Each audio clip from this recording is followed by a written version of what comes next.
You're 16, riding an Amtrak train for $49, your face against the glass. Up front, an engineer's hand rests on the throttle, the one thing you can't touch.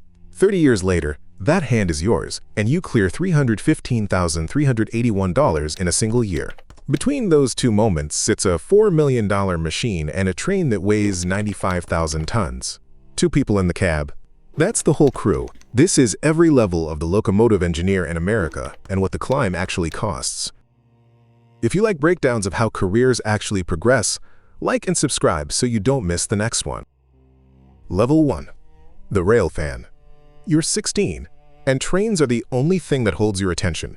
You stand at the grade crossing and count cars until the gates lift. You run a Lionel loop on the living room floor and learn the horn patterns cold. You point a GoPro at the main line and post footage nobody watches. You buy a scanner radio and listen to the dispatcher half the night, and by spring you can call the meets before they happen. The Railfans have a name for you. Foamer. Some say it as an insult. You take it as a badge. Then you turn 21, and the dream meets the application. You sit a digital assessment of math and safety logic, you clear a panel interview, and only then does a conditional offer arrive with a drug screen attached. You pass the screen. The offer turns real. Here's what nobody tells the kid at the crossing. You can't be hired to drive a train. Nearly every freight engineer in America starts on the ground, lacing air hoses by hand.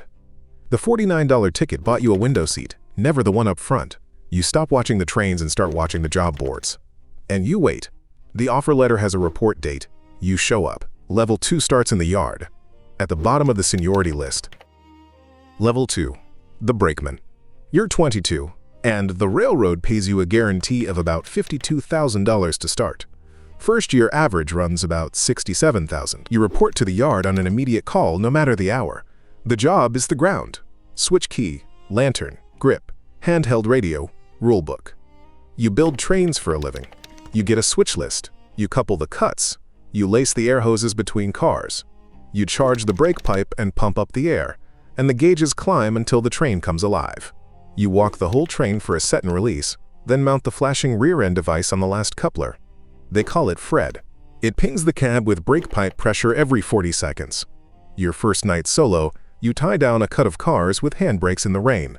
You set one wrong, the cut rolls a foot, and the foreman is on the radio before you find your footing. You fix it. The next set holds. You have to keep 85% on the running tests to reach in-service training. Down the list, a BNSF conductor named Justin Schaff skipped a dentist visit to make his son's 7th birthday because he had 0 sick days. You stop making weekend plans. A veteran keys the radio after your set. That'll do. 2 words. That's the whole compliment. Then the yard goes quiet. Level 3 puts you in charge of the train you used to build. Level 3. The Road Conductor. You're 26, and the railroad calls you conductor in charge.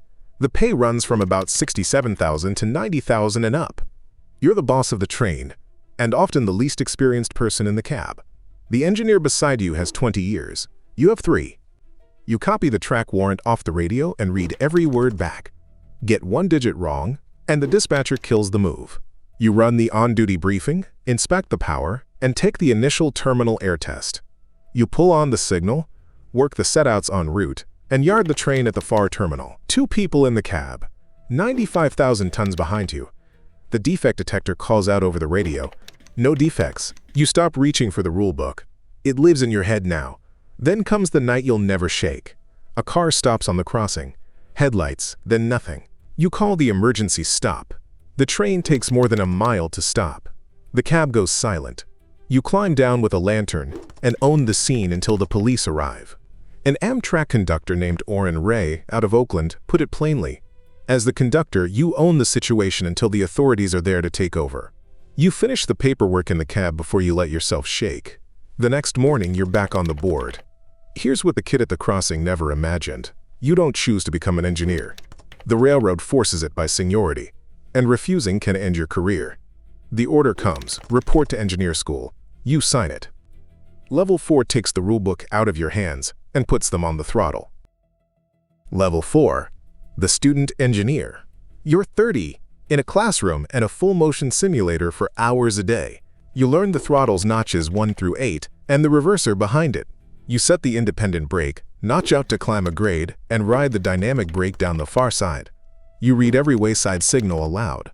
The rule is you call what you see. The certification is federal, written into 49 CFR Part 240. You prove out about 20 skill areas over 5 to 6 months. Pre-departure runs the same every time. You board, check the fluids and sand, test the ditch lights, set the reverser, test the independent brake, cut in the air, pump up the brake pipe, run a set and release, confirm the screen, then release and notch out. In the simulator, you misjudge the slack on a long train, and the cars run in hard. The coach engineer freezes the screen and walks you through it again. The next run, the slack stretches smooth, then the screen goes dark. You stop calling the signals off a list. You see them before they resolve. A retired Norfolk Southern engineer named Dan Cupper edited the Railroad's History Journal, grandson and great-grandson of railroaders before him. You take the final certification ride with a designated supervisor in the jump seat. He scores the run, signs the certificate, and on paper you're an engineer. Certified. The engine you now run costs $3 to $4 million. You've never held a throttle for pay, and now one is yours. Level 5 is the seat itself. Level 5. The locomotive engineer. You're 35 and you finally have the seat. By the Bureau of Labor Statistics, the median engineer makes $37.21 an hour, $77,400 a year. $37.21. At the controls of a $4 million machine. Run senior on the right freight route, and the pay clears $130,000 or more. Bid into a commuter pool, and the money changes shape. An Empire Center analysis put Long Island Railroad engineers over $160,000 in 2025. The overtime is the trap, not the gift.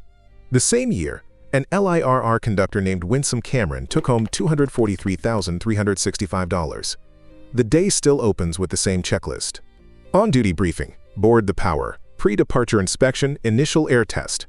You highball on the signal and run the territory by the aspects alone. You blend the dynamic brake and the air to hold the train on a long grade, the slack stretching and gathering under your hand all the way down. A red signal at speed is the test. You hold it. The signal clears and the train rolls on. You stop driving home. You sleep in the away terminal between runs. SEPTA's first female engineer, Petty John, retired in January 2025 after 40 years, #1 on the roster, hired in 1984. Perfect attendance, the whole way. Your name starts climbing that same roster. Level 6 is where you stop running and start deciding who does. Level 6. The road foreman of engines. You're 50, and you've outlasted most of the names above you on the roster. The pay averages about $105,000 at BNSF, less at Amtrak, more at the top. You don't run the train anymore. You certify the people who do under 49 CFR Part 240. You schedule the ride, brief the candidate, and climb into the jump seat. You watch the hands on the throttle and the eyes on the signals. Miss either, and the ride ends right there. You score about 20 competencies, pull the event recorder download, and read it line by line. Pass or fail comes down to your signature. It's that simple. Sign one wrong, and you put a mile of tonnage in the wrong hands, so you don't. A BNSF road foreman, Dale Danowitz, retired off the Mandan Territory in 2024, after 48 years that began before half the current roster was born. He said it plainly. From the engineer's seat, I've seen the industry change with big improvements in safety and technology. You stop counting your own miles and start counting theirs. The top of the roster means the best runs, the best days off, the seat nobody can bump. On the Long Island Railroad, the highest-paid engineer, Peter Peterson, cleared $315,381 in a single year. The kid at the crossing never saw this seat coming. What's left isn't a higher rung, it's the view back down. 40 years ago, you stood at a grade crossing and counted cars. You rode an Amtrak train for $49, your face against the glass. You couldn't touch the throttle, and you couldn't see the engineer's face. Now the throttle isn't something you reach for, it's something you sign off. When the two-person crew rule took effect on April 2, 2024, more than 13,500 people had written in, and it kept 2 people in the cab, the same crew you started in.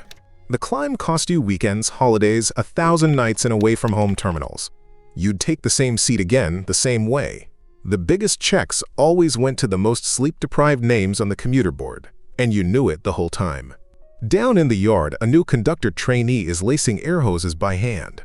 He rode the same $49 ticket you rode at 16, and the seat up front clears $315,000 a year now. He can't be hired to drive a train either. You schedule his certification ride for a morning years from now. Today, you climb into the jump seat behind a student of your own. You watch a hand close on the throttle for the first time. You nod once. The signal turns green. You pull the horn, long, long, short, long, and the train highballs.